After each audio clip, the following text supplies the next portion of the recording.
Pembunuh Anggi Lestari, siswi SMK di Kabupaten Mesuji, Lampung, akhirnya ditangkap polisi.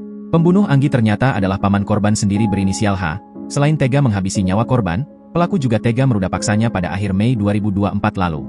Kepala Bidang Humas Polda Lampung, Kombes Umi Fadilah, mengatakan, H ditangkap di lokasi persembunyiannya di Desa Beruge, Kecamatan Babat Toman, Kabupaten Banyuasin, Sumatera Selatan, Senin, 1 Juli 2024, dini hari.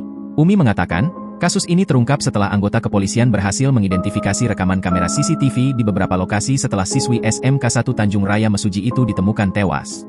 Lanjut Umi, pelaku diduga telah merencanakan pembunuhan terhadap korban. Ya, pelaku diduga telah berencana menghilangkan nyawa korban, kata Umi melalui pesan WhatsApp, Rabu, 3 Juli 2024, pagi. Umi mengatakan, H kini terancam hukuman mati.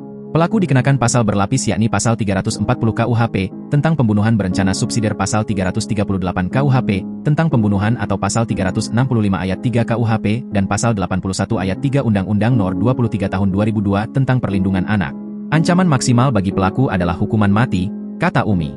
Sementara itu untuk motif, Umi mengatakan, pelaku H tega membunuh Anggi dikarenakan faktor ekonomi.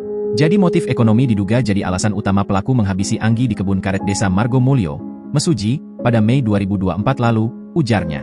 Pelaku H diduga ingin mengambil uang milik korban. Selain itu, pelaku juga diketahui memiliki hubungan keluarga dengan korban. Jadi istri pelaku diperiksa sebagai saksi. Ternyata saksi tersebut merupakan adik dari ayah korban Anggi, imbuh Umi. Saat ini polisi masih terus mendalami kasus ini untuk menemukan bukti-bukti lebih lanjut. Pelaku saat ini masih di dalam tahanan dan menunggu proses hukum lebih lanjut.